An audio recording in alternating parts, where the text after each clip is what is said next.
Lake Country Mayor James Baker and his family moved to the area in 1976.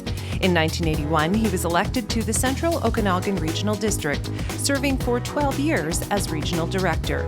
In 1995, he was elected to the 1st District of Lake Country Council and served as a councillor through 1999. In 2005, he was elected mayor and is now in his 4th term.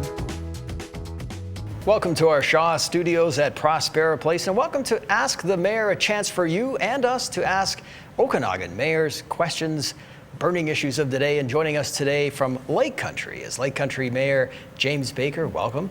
Good afternoon. Thank you.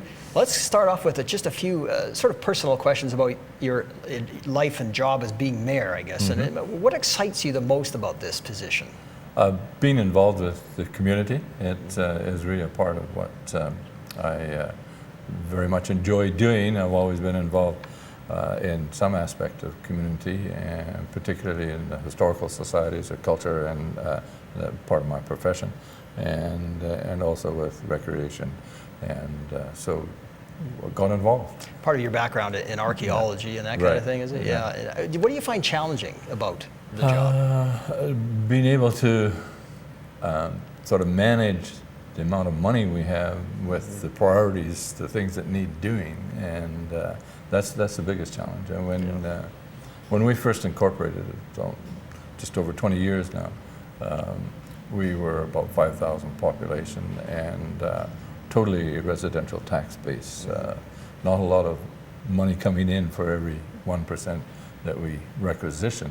Yeah. But now we've tripled in population almost. We're almost at 15,000, right. And a lot more assessment. So we can do a bit more with 1% tax. We can build a little more road now than we used to be able to do. So we'll talk about growth and infrastructure a little later on, I guess. But first, maybe is there still some lingering issues over the amalgamation? Do you think 20 years later? How are we looking? You've got all these different communities that you've got to bring together. Right, but no, the ward system comes up as a contentious issue. And you're an advocate of that. But yes, I see it as representative government, and the smaller area or population enclaves in our community are guaranteed representation by the ward system, and so we want to keep it that way.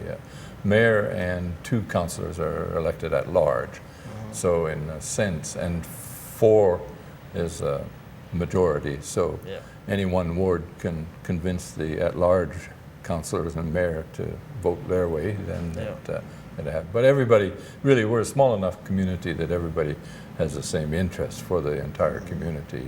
It just guarantees that there's somebody from each ward on council. You don't see a lot of that these days, do you, really, in municipal politics? Is that something you want to see to continue? We're the only ward system in BC, actually. So, but I think it really works well for us, and I'm surprised that there aren't others. But ward system got sort of a bad reputation in some communities because the ward councillor kind of ran things. Right. So. What about from a personal perspective, your family life and that kind of thing? I mean, you're into your 4th terms now, you're a retired archaeology instructor, and I guess maybe... It takes a lot of time, but I do have the time, and a lot of the events that are part of being mayor are things that we sort of would have attended as a couple anyway, and so my wife is very active in the community as well, and we, whether it's recreation or charities or fundraiser of some sort, we try to be there. So. Are you an approachable mayor? Do you like to talk to the citizens? Always approachable, I think. And maybe that's why you're on 4 terms now, right? And it's I don't see it as a popularity contest, but as whether I'm able to do the job or not, and people, it's whether they consider me able or not. Is What kinds of things do you hear from the citizens? Is it the potholes and that kind of thing, or is it the bigger thing around growth? Everything really, but certainly at the local government level, you're the immediate government. So if there is a pothole, we're the ones that get asked, and it gets done. And we sometimes takes a little longer than other times, but we do have a regime and we have our own works crew now that is looking after the roads and all of that. But infrastructure is always an issue. Maybe talk about your career in anthropology and archaeology and how you transitioned from that to public life like this. Well, to some extent, it's what I was doing. My first degree was in political science, sociology, and anthropology at Simon Fraser University. They combined those three departments. So I read a lot of political science. That was a particular It's always been a interest passion of mine. for you? Yes, yeah. I had an uncle that was a political economist, and so was involved at home a lot with political philosophy. And the social contract aspect of political philosophy was what I was most interested in. And it's most immediate at the local government level. You can actually look at the social issues and impacts of whatever it is you're trying to do in your municipality. So. All right, we'll take a short break and then come back and talk a little bit more about the issues, including growth in the fastest growing community in BC.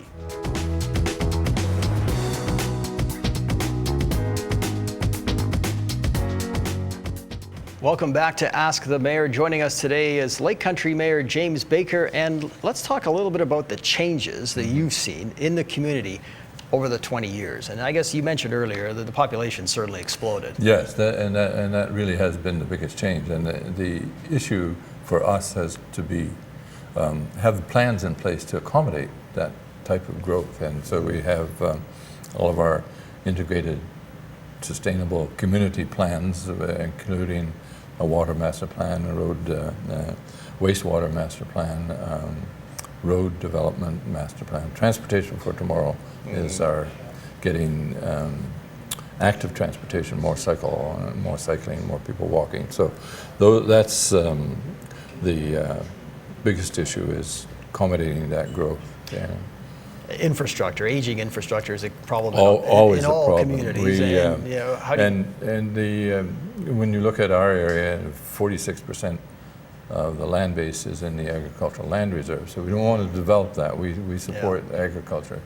But the roads that were built before we incorporated were done to an urban standard, no curb, gutter, sidewalk, storm sewer, any of that sort of thing. So every time we undertake to upgrade a road, we have to start from scratch practically. So it does take more time, and it certainly costs more money. So I drove Pelmawash Way the other day. Oh, yeah. I mean, that's a great ad for you guys. Any plans for that yet? We have sort of comprehensive and initial planning done, and as soon as it gets turned over to us, and that's still in the works, but we're trying to get the province to fix it up a little more before we have to start paying for it. But that's going well, and we're about to take it on. We would like to see it as a pedestrian-friendly recreation corridor. We have one on the other side of the lake too, with the rail trail. That is another big issue for us, but it's going to make us really a destination area for our problem. Then is where do we put people when they're there? So are you would you consider yourself a pro-development mayor? Or certainly, I think that we have to have development that keeps our schools open. We have young families attending our area now because of, well, UBC and the airport are big economic drivers for the whole valley. But we get people in Lake Country who short commute to those jobs, and a lot of them are young people raising families, so our schools are not in danger of being closed. So there is a benefit to development as long as it's done properly, without cost to the existing taxpayers. Is there something that you would say absolutely no to in your community? we have done. I don't know if you know that Southern Provincial Correction Center was slated for 2 minutes from our downtown. I suggested they build it downtown Kelowna, next to the police station, but they wanted it out there, and we really didn't want it, nor did the Okanagan Indian Band, who it's their only revenue land that would be directly across from the prison. So, personally, I'm opposed to warehousing people. I think we have to spend the money on health and education to prevent having to build prisons, and so. And the way they were selling it for the Central Okanagan was that people should be able to do their time where they do their crime. Well, in the meantime, people had to go many, many miles to get to a hospital. I felt they had their priorities wrong. So glad for Southern Okanagan, they needed it, but it wasn't something I felt was suitable so close to our downtown, which we're trying to build. Yeah. Now, I had a chance to hike up the Spion Cop the other day, a great hike in your yes, community. You can see a lot of that development. That's one of our volunteer groups. They really spend a lot of time. It's an awesome hike. Now, you get a great view of your community on both sides of the lakes, and you can see the development. You can see all that area above the new highway. Yes. And on the other side in Carr's Landing, you can see some of these really nice homes going up. So I mean, it's quality homes. That's what we like to see, and certainly we still have a lot of green space too, because we have the agriculture, but we don't want to have the green space on the backs of the farmers. They need a population that they can sell. Farm gate is still the best income they can sell directly, and they get better price for their material, but you need a population that's going to buy it at the farm gate. So we're trying to balance all of that. Are you looking to attract tourists to Lake Country? Definitely. You know, you see people mention Kelowna, but you've got lots to see out there too. We do, and we're somewhat limited in that we don't have a good major hotel, and we can't do any big events, even a soccer conference or a tournament or whatever. And and we have really good soccer fields, so we'd like to have more space. And we don't have any RV parking anymore, because all of those former campgrounds are being purposed to other higher end uses, and but none of them as hotels yet. So we'd like to see some more beds. We have a lot of bed and breakfasts, but that really doesn't create a lot of beds that you can do for a huge event. So and one of the, I guess, biggest surprises in the time I've been mayor is the phenomenal draw of that kangaroo farm. Yeah. I don't know that's great. I love that place. It's our main street, and we're having difficulty parking everybody now with that. But we're sort of looking at plans to take advantage of that in some way, and because it is a big attraction. And, it is. I take all the people that come visit me in the Okanagan, I take them to the kangaroo farm. Well, and soon you'll be able to put them on the rail trail, but they could stay in Lake Country. They'd be a lot closer to it. And same with Pelmawash, and do a circuit around the lake. But a hike up Spion Cop is good. You can get to it from 2 or 3 different directions, and it's different every time you go. Maybe now's the time we should talk about the rail trail, I guess, and that was a big fight, I guess, in your community to get the money and that kind of thing. But now that it's moving forward, it is. What do you see it eventually looking like?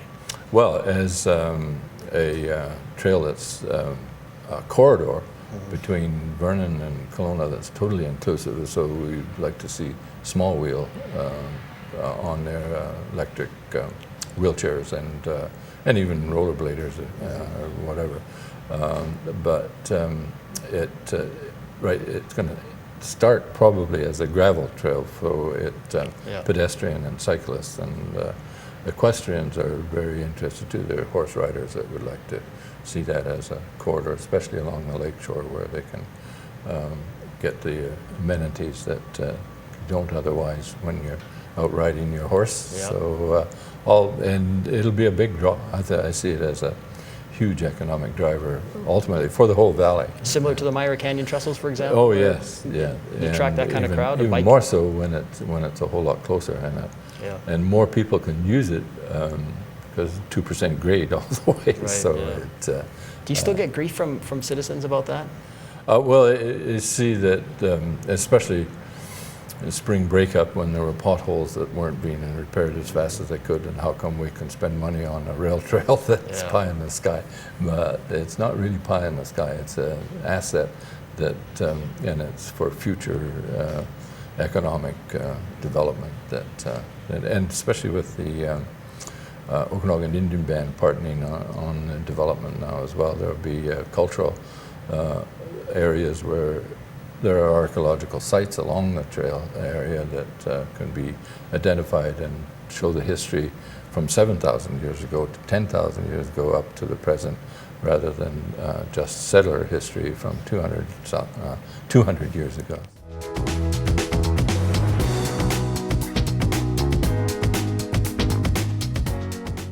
Welcome back to Ask the Mayor. Joining us today is Lake Country Mayor James Baker. And You know, the budget for this year, no new taxes. That's pretty impressive. In this day and age, I mean, Kelowna was looking at 4%, for example. I mean, how do you do it? Well, we you try to keep the tax increase at about the consumer price index rate. This year we had more assessment because of our growth. We've been fastest growing in the last 2 years, and because of that growth, we had more assessment and more people paying, so we didn't have to increase our rate at all to get the amount of money we need to do the things we want to do with the budget funding that was coming in. We did add a $125 parcel tax. That's different from based on assessment, and it's a flat rate. Everybody paid. It brought in $500,000 that we wanted to get going on our Transportation for Tomorrow plan right away, and we've already got some roads fixed up with that. So let's talk about city employees a little bit, because they're not cheap. They cost a lot of money. You've got quite a few now making over $75,000 a year. Your chief administrative officer up over $150,000. Do you need to pay them that kind of money to attract that kind of talent? Indeed you do. I think that local jobs at a reasonable rate is how you attract good people that will provide the services that we need to do, and there are a lot of services we need to do. So I don't have an issue with the salary and paying good rate if we get good return for it, and we do. We're still second lowest tax in the valley, and we have a very sort of good working team in the municipality. We don't have any surplus people. We're sometimes lacking in capacity and it takes a little longer to do things. I'd like to improve that, so we may have to increase our numbers as well. But we have a pretty lean group at City Hall, and get good things done. Right on. So let's talk a little bit about the most significant project that you see underway in Lake Country now. It's got to be the Transportation for Tomorrow, because it's with cycling it's more healthy, and but safety is a big issue too. So our roads where children have to walk to school along the side of the road because there are no sidewalks. You want sidewalks? We want sidewalks, or a path of some sort. It doesn't have to be the all concrete, but a paved path that makes it a whole lot easier for children to get to school. And we've fixed up a number of roads with that, but that's going to be our main budget items for a number of years. All right, we'll take another short break and come back and talk to Lake Country Mayor James Baker about the economy in Lake Country and the well-being of the citizens.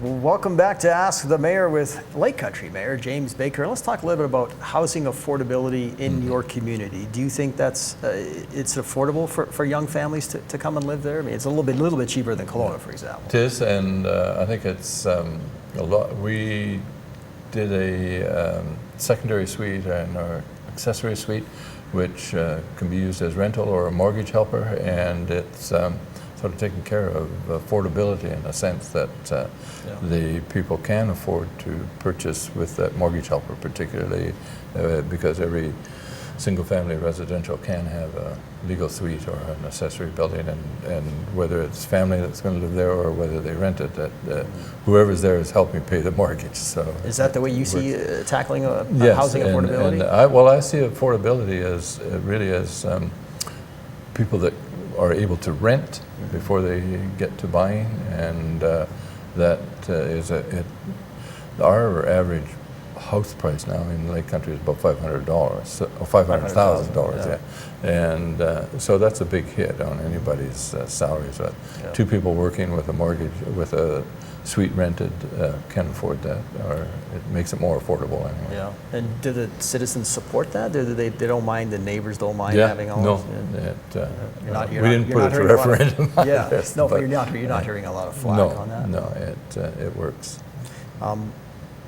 Do you think it's viewed, Lake Country, as a place that's affordable, and especially for young families? Right? I think it's affordable and desirable compared to a whole lot of other places. So I mean, you can go farther out and pay a lot less, but we're right on the main corridor in the valley, get to anywhere and very easily. And with a university there and airport there, you can get anywhere else in the world without having to go too far. So, do you know what the breakdown is on demographics? Are you getting retirees coming there to retire? well, apparently we have more people there under 18 now than we do have over 65. So we're demographics. We were an older community, but that's changing with a lot of the new growth has been with younger people. Yeah, and then that's been a real challenge for Kelowna, for instance, in a lot of places to attract young people when the house prices are so high. Yes. Yeah. Let's talk a little bit about employment. You don't really break down the unemployment or rate per se for Lake Country. No. It's more or less Kelowna. But what do you see in your community? Well, our community is still, our biggest industry is still agriculture, and we like to support agriculture. So a lot of people work in the agricultural industry in Lake Country, and as a matter of fact, they bring in foreign workers to help because they can't get people to work in the orchards and fields. So we don't have figures for Lake Country with specifically unemployed. It's the sort of central Okanagan figures that are one lump. A recent survey went out to about 1,500 people in your community, a random survey, and apparently it sounds like people out in Lake Country are pretty happy. Why do you do a survey like that? And I guess what are your thoughts on the results? We want to see where we might be able to do something that would be an improvement. Apart from building a swimming pool, which everybody wants. But I keep saying we're Lake Country. How can we have a swimming pool? You guys go in the lakes, but and they cost a lot of money. They do. Swimming pool is cost, and we really don't have an economy yet budget that could support a pool.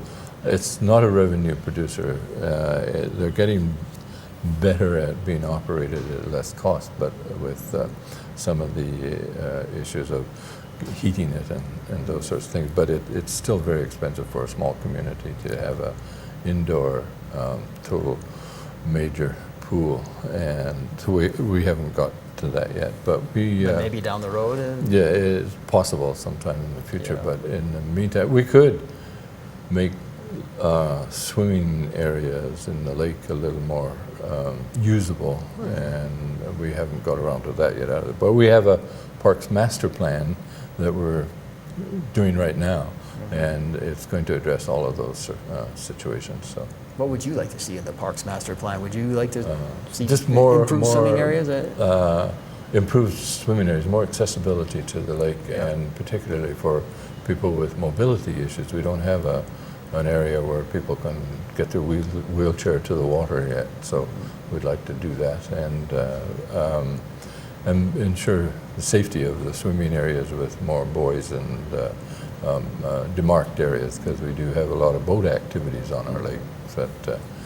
And we're in the process of trying to get studies done that would look at carrying capacity for boats on the lakes, whether they're all motor or non-motorized, or what we might do in some looking at different issues. But recreation is a big part of what Lake Country is about too. So we'd like to make sure that we provide something for everybody. But it'll be a little while before we have a covered pool, I think, or an indoor pool. So looking ahead to the rest of this 4-year term for you, what would you like to see happen in Lake Country? Pretty much more of the same. I think we need to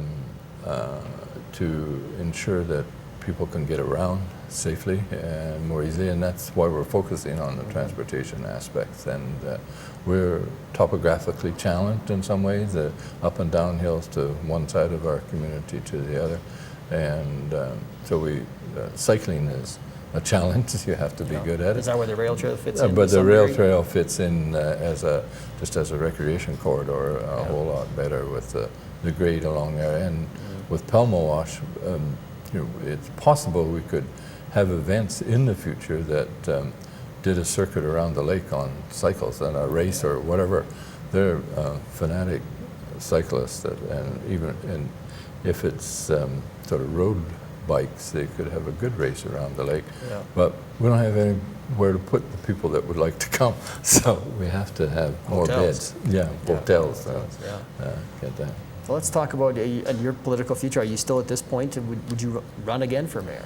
Well, it's still interested, and it's still fun, and it's still getting things done. So, but it depends. In a couple of years' time, grandchildren might be demanding more time. So we never know. But so far, still enjoying it and getting things done. So as long as I can do that, as long as I'm able, I guess. Still interested. What do you think of the 4-year term? Is that? Oh, it is. I think it's good because it gives some continuity over council and mayor. I mean, everything that the mayor does is done at council's with council's approval. So if you have a good working council and works with the mayor, then we can get more things done. All right, great. Well, thanks for joining us today. Hey, my pleasure. Good. And that wraps up our show basically for today. Again, send us your questions and we'll ask the mayor in your community. This has been Ask the Mayor.